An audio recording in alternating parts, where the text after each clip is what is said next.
Dit is Nyunsu Fuseranang. Ricciano Santoki loopt vrij rond en vreest niet, aldus advocaat Kanhai. QR-code-check is gratis toegankelijk voor Telesur klanten, ook zonder internet. Adhin noemt Simons militant, is het een compliment of verborgen kritiek? Honderden gelovigen sluiten Ramadan af met gezamenlijk idulgebed. Korpsleiding bevestigt voordracht Melvin Pinas tot korpschef KPS. Regering stelt crisisteam samen over internationale ontwikkelingen. Eerste overleg tussen ministers Bouva Suriname en minister Berendsen Nederland. Vereniging van inheemse dorpshoofden in Suriname FITS op Wereldwaterdag. Inheemse dorpen kampen met ernstige waterproblemen. Suriname voegt enorme namen toe aan WK-droom. Suriname probeert eind maart het WK voetbal te bereiken door Bolivia en Irak te verslaan in de intercontinentale play-offs. De voormalige topvoetballers Clarence Seedorf en Patrick Kluivert zijn toegevoegd aan de nationale ploeg als adviseurs voor de technische staf. Brian Tevrede, de general manager, is blij met hun betrokkenheid. Coach Henk ten Kate en specialisten zoals Winston Bogarde en Jimmy Floyd Hasselbank versterken ook het team.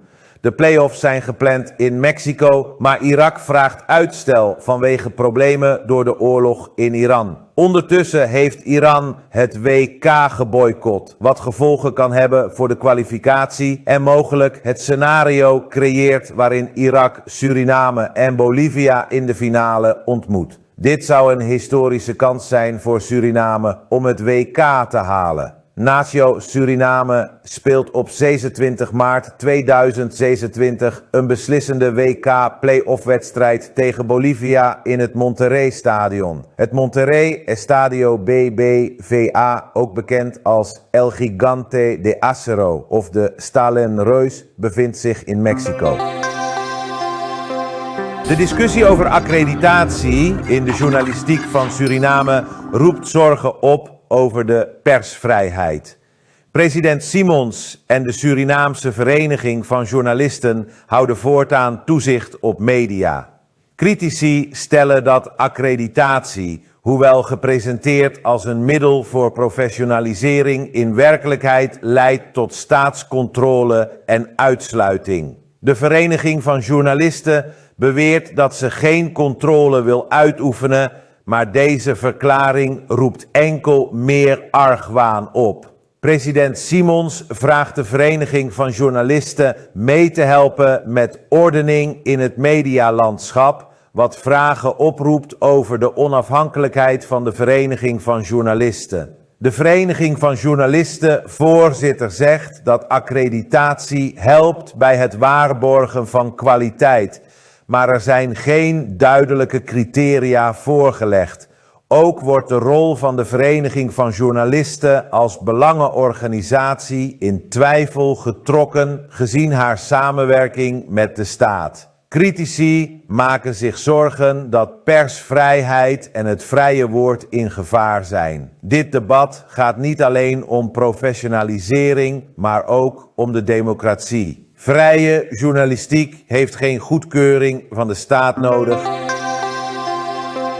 Op Wereldwaterdag vraagt de Vereniging van Inheemse Dorpshoofden in Suriname, FITS, aandacht voor ernstige waterproblemen waar inheemse gemeenschappen mee te maken hebben.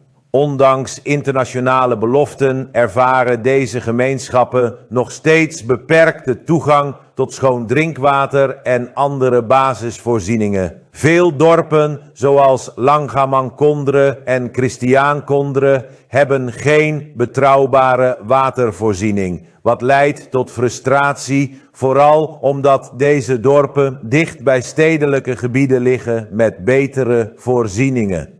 In meerdere gebieden, zoals Alfonsdorp en Witsanti, moeten bewoners afhankelijk zijn van vervuild water of krijgen zij geen 24 uurs watervoorziening. De waterkwaliteit is vaak slecht en er zijn problemen met watervervuiling door mijnbouwactiviteiten. Vrouwen en meisjes in deze gemeenschappen zijn meestal verantwoordelijk voor waterbeheer en ervaren daardoor extra druk. VIDS roept de overheid op om duurzame waterinfrastructuur te investeren, eerlijke watertarieven te waarborgen, watervervuiling aan te pakken, gemeenschappen te betrekken bij besluitvorming en gendergelijkheid centraal te stellen in waterbeleid. Zonder deze stappen blijft de belofte van duurzame ontwikkeling voor inheemse volken onbereikbaar. Het Torengebouw, een belangrijk symbool van Suriname, gaat een grote restauratie ondervinden dankzij een investering van 2 miljoen Amerikaanse dollar vanuit het Paramaribo Urban Rehabilitation Program 2, PURP 2. Deze renovatie is niet alleen een verbetering van het gebouw, maar ook een manier om het nationale geheugen te herstellen. In samenwerking met de Inter-Amerikaanse Ontwikkelingsbank IDB zal KDV Architects het ontwerp en de supervisie verzorgen. Het doel is om het gebouw een duurzame functie te geven die bijdraagt aan toerisme en de lokale economie. Noodmaatregelen voor stabilisatie beginnen in april 2026, gevolgd door de integrale restauratie in april 2027 met oplevering in april 2028. Minister Melvin Bouva van Suriname heeft op 19 maart een digitaal overleg gehad met zijn Nederlandse collega Tom Berendsen. Ze bespraken de voortgang van topics van eerdere gesprekken tussen hun leiders en maakte werkafspraken over toekomstige samenwerking. Bouva meldde dat Suriname crisismaatregelen neemt, zoals een prijsplafond voor brandstof. Ook bespraken ze het afschaffen van visa voor diplomaten en regionale kwesties, waaronder de rol van Suriname in CARICOM. Beide ministers willen elkaar eerder dan de formele consultaties ontmoeten.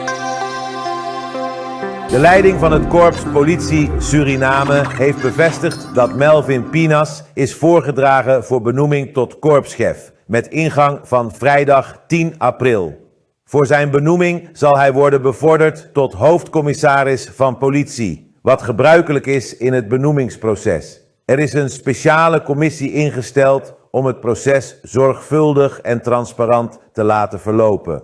Pinas als waarnemend korpschef heeft al ervaring binnen het korps, wat bijdraagt aan continuïteit en stabiliteit. Verdere informatie over het proces zal later worden gegeven. Honderden gelovigen hebben het Idul Fitr gebed gehouden op de Nabawi school in Paramaribo Noord ter afsluiting van de Ramadan. Tijdens de preek werd het belang van geloof, zelfreflectie en het gebruik van tijd benadrukt. Er werd opgemerkt dat elke dag waardevol is en dat men niet mag vergeten te leren en te groeien in geloof. Directeur Nazir Eskak legde uit wat vasten inhoudt en hoe het helpt om dichter bij God te komen en karakter te ontwikkelen. In de heilige maand Ramadan zijn wij opgedragen door de Almachtige Schepper om te vasten. Vasten begint vanaf de ochtendgloren, wanneer de eerste zonnestralen doorbreken door de duistere ochtend. Vanaf die tijd tot en met zonsondergang. Wanneer de zon ten onder is gegaan, dan verbreken wij het vasten. Het vasten, hoe het wordt gedaan, is dus dat vanaf de ochtendgloren, wanneer je start met het vasten, dat je niet mag eten, niet mag drinken. Je moet onthouden van seksuele intimiteit. Geen roken, kortom, niet uitschelden. Ja. Het is een stukje zelfbeheersing. Ten aanzien van speeksel inslikken, wat u moet zeggen, zoveel als mogelijk niet. Maar het is al in de mond, maar zoveel als mogelijk niet. Omdat alles wat via de mond naar binnen gaat en zeg maar in de vorm van voeding of vloeistof, dat kan ertoe leiden dat het vasten wordt verbroken. Dat is echt zich onthouden van voeding en drank. Vanaf de dageraad tot en met zonsondergang. Het zich onthouden van scheldwoorden, uiten, het zich onthouden van handelingen te verrichten die de waarde van het vasten kan laten dalen of verminderen of erger nog misschien verbreken. De bedoeling van het vasten is om ons godsvrezend te maken. Is om het geloof in onze harten te kweken, om te laten groeien. Omdat die godsvrezendheid als een soort monitor zou moeten zijn voor de mens. In het goed overwegen welke handelingen het wil voorbrengen. Het goed overwegen hoe het zich zal opstellen tegenover de medemens.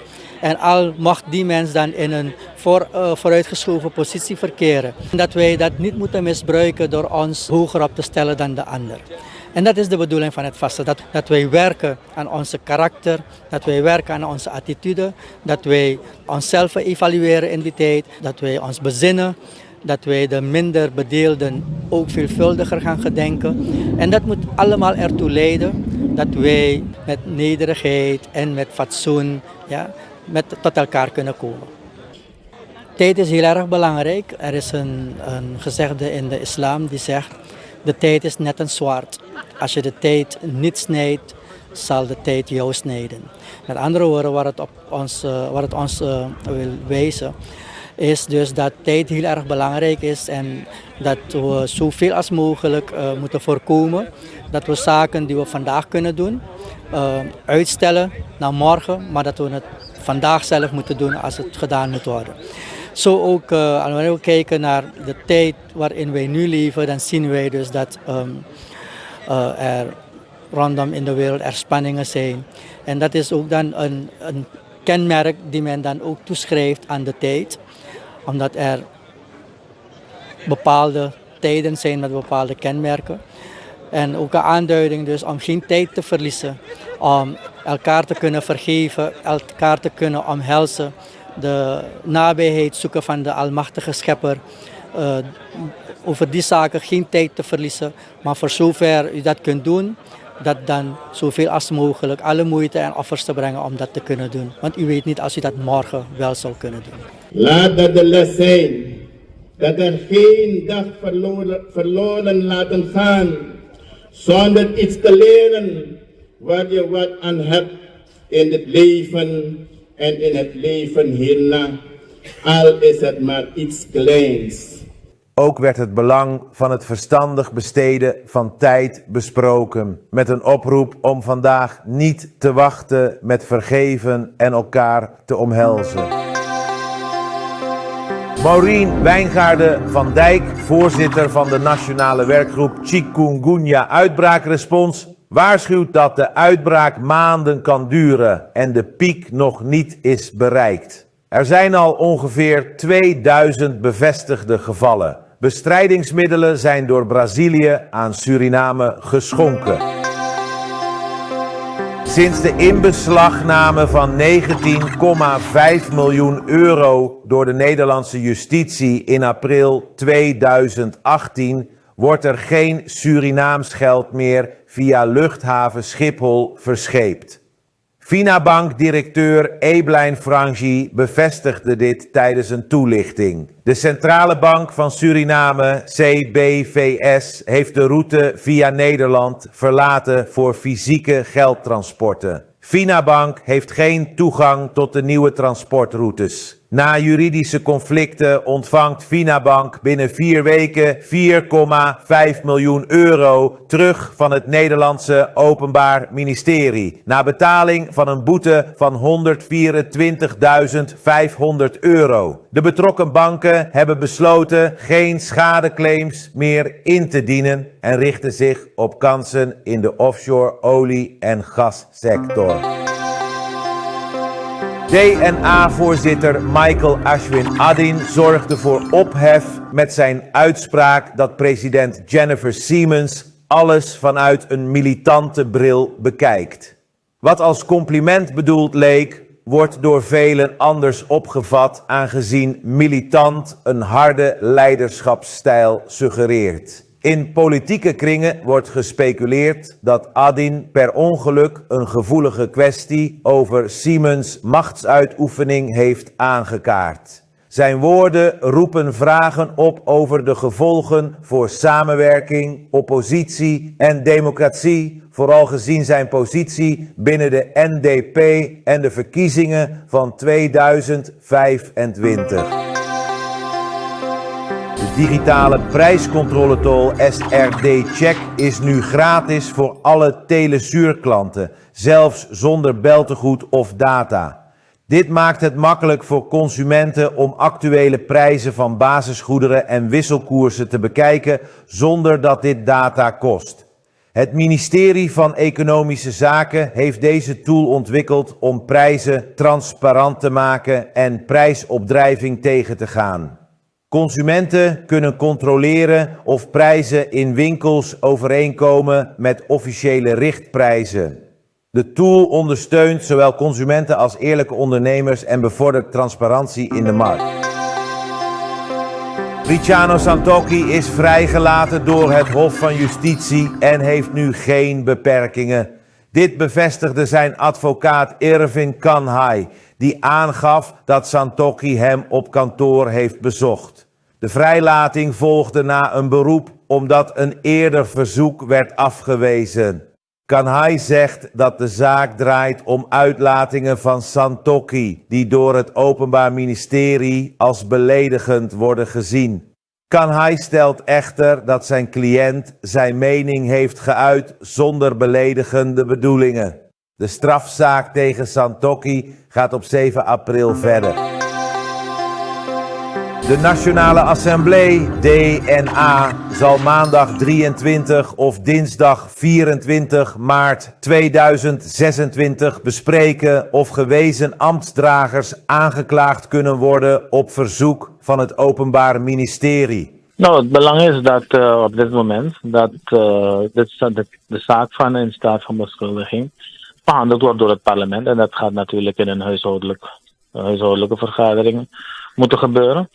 Ik combineer meestal een huishoudelijke vergadering direct met een openbare vergadering. En dat is dus maandag of dinsdag. Ik zit even te kijken. Er moeten wat amendementen voor die 4 wetten komen. U weet, de wet is afgelopen week niet doorgegaan maandag. Dus deze week. En ik wacht nu de afstemming die moest plaatsvinden af. En ik verwacht vandaag dat wij de zaken binnenkrijgen voor de aanpassingen. En dan kan ik de beide vergaderingen uitschrijven. Dus dit zit ik even af te wegen maandag, dinsdag.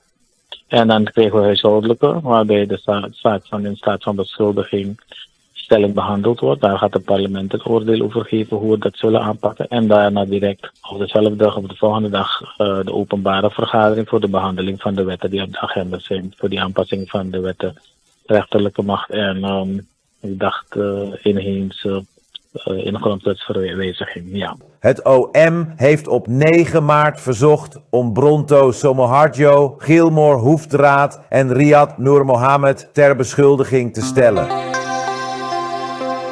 Minister Stanley Suropowiro van Grondbeleid en Bosbeheer, GBB, zegt dat de schorsing van Ruben Ravenberg, directeur van de Stichting Bosbeheer en Bostoezicht, SBB, statutair wordt behandeld. Hij benadrukt dat het belangrijk is dat bedrijven onder zijn ministerie goed functioneren en rust terugkeert binnen de organisaties. Ravenberg accepteert zijn schorsing niet, maar Suropowiro stelt dat staatsbedrijven winstgevend moeten opereren en dat de aandeelhouder moet ingrijpen bij een slechte werking. Er komt een quickscan voor SBB om het bedrijf opnieuw winstgevend te maken. Ravenberg vermoedt tegenwerking en zegt dat zijn steun binnen de ABOP onder druk staat, maar hij wil zijn positie niet afhankelijk maken van politieke bescherming.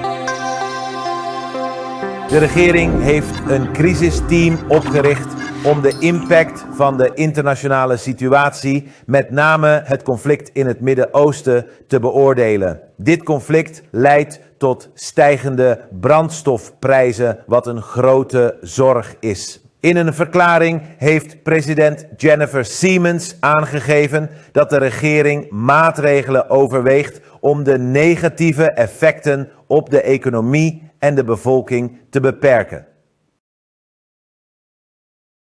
Landgenoten. De regering is, zoals ik eerder heb aangegeven, in beraad over de verwachte effecten van de oorlog in het Midden-Oosten. De eerste gevolgen van dit conflict zijn snel stijgende olieprijzen met alle gevolgen daarvan. De regering heeft daarom een crisisteam ingesteld dat bestaat uit ministers en adviseurs, omdat het van groot belang is dat we in elke fase van deze wereldcrisis de negatieve effecten op onze economie en ons volk zoveel mogelijk beperken. In de eerste fase hebben we besloten de geplande toelagen versneld uit te keren en verder met het ministerie van Financiën door te rekenen aan de mogelijkheden voor verdere ondersteuning van de gemeenschap. U heeft echter gemerkt hoe snel er weer sprake was van verhoogde olieprijzen. Nog voor de verdere maatregelen konden worden vastgesteld en georganiseerd, steeg de olieprijs. Daarom heeft de regering besloten de benzineprijzen voorlopig stabiel te houden, zodat de effecten in ons land beperkt blijven en de regering met de verschillende actoren de tijd krijgt om op de beste wijze hierop te reageren. Hoe langer het conflict voortduurt, hoe groter de gevolgen zullen zijn. Als regering volgen we de internationale ontwikkeling dan ook op de voet en werken we samen met andere relevante instanties om de samenleving waar nodig verder te ondersteunen. U zult door de voorlichtingsdienst steeds op de hoogte worden gehouden. En de regering werkt verder. De regering volgt de situatie nauwlettend en blijft de samenleving informeren over verdere ontwikkelingen. De publieke vergadering van de Nationale Assemblée op maandag 16 maart 2026 is uitgesteld, zodat fractieleiders meer kunnen overleggen over wetsvoorstellen voor de rechterlijke macht. Assembleevoorzitter Ashwin Adin geeft aan dat er al veel werk is gedaan, maar dat verdere afstemming nodig is vanwege nieuwe inzichten. De tweede ronde van de behandeling van de ontwerpwetten zal zoals gepland niet beginnen. In de voorbereidende fase hebben zowel coalitie als oppositie samengewerkt met het Hof van Justitie. De vergadering is verdaagd tot een nog te bepalen tijd, terwijl fractieleiders verder overleg zullen voeren. De amendementen op de wetsvoorstellen over de rechterlijke macht zijn nog niet besproken in de Nationale Assemblée DNA. Rabijn Parmesar, fractieleider van de NDP, zegt dat er nog nieuwe inzichten zijn die verder moeten worden besproken en de fractieleiders werken aan de wetswijzigingen. Tijdens een schorsing hebben coalitie en oppositie de voorstellen opnieuw bekeken. Er zijn aandachtspunten naar voren gekomen die besproken moeten worden, waardoor de vergadering is verdaagd. Binnen de coalitie zijn er verduidelijkingsvragen, zoals over de benoemingstermijn van de procureur-generaal. Ook de oppositie heeft vraagpunten over de wetsvoorstellen. De behandeling van de voorstellen gaat pas verder na overleg tussen de fracties. Steven Rijmen, voorzitter van A20, verduidelijkt dat de initiatiefnemers niet de zittende procureur-generaal Garcia Paraxing willen vervangen. Er komt een college van bestuur binnen het Openbaar Ministerie met de PG als voorzitter. Rijmen zegt dat deze structuur de rechtsstaat zal versterken en de rechtsgang zal verbeteren, met input van deskundigen. Wijzigingen in de wet omvatten het verlagen van de pensioengerechtigde leeftijd van 70 naar 65 jaar en het invoeren van cassatierecht voor burgers. Ook de benoeming van de functionaris voor 5 jaar is bespreekbaar. Het wetsvoorstel is gevoelig, maar beter dan de huidige situatie. De vergadering van de Nationale Assemblée op 18 maart ging niet door. NDP-topper Faisal Baan bekleedt meerdere functies op het kabinet van president Jennifer Siemens. Wat lijkt te gelden voor andere NDP-leden ook. Er zijn geen open sollicitaties voor nieuw talent en er ontbreekt een duidelijk kader voor aanstellingen. Rachel Pinnes is een opvallend voorbeeld. Zij is door de president benoemd tot voorzitter van de werkgroep Heritage Month en vervult daarnaast meerdere functies met verschillende vergoedingen. Kritieken wijzen op favorietenpolitiek, waarbij partijleden posities bezetten op basis van loyaliteit zonder transparantie. De bevolking heeft geen inzage in salarisstroken, waardoor het onduidelijk blijft hoe functies en vergoedingen zijn geregeld. Bijna 10 maanden na het aantreden van de regering Siemens/Rusland geeft Filia Kramp een kritische reflectie. De beloften van een nieuwe start zijn niet waargemaakt. In plaats daarvan overheerst de oude politieke cultuur weer. De NDP is terug aan de macht. Niet om het land beter te besturen, maar om hun eigen mensen te bevoordelen. De gevormde coalitie mist visie en principiële drijfveren. En kleine partijen zijn alleen betrokken om de NDP te steunen. Kramp wijst op de problematische benoemingen van mensen zonder relevante ervaring, maar met de juiste politieke connecties, wat het bestuur ondermijnt. Dit leidt tot zwakke overheidsorganisaties en slecht beleid. De president ontkent verkiezingsbelangen, wat het vertrouwen van het volk verder schaadt. De regering blijkt niet te streven naar verandering, maar naar het versterken van oude machtsstructuren.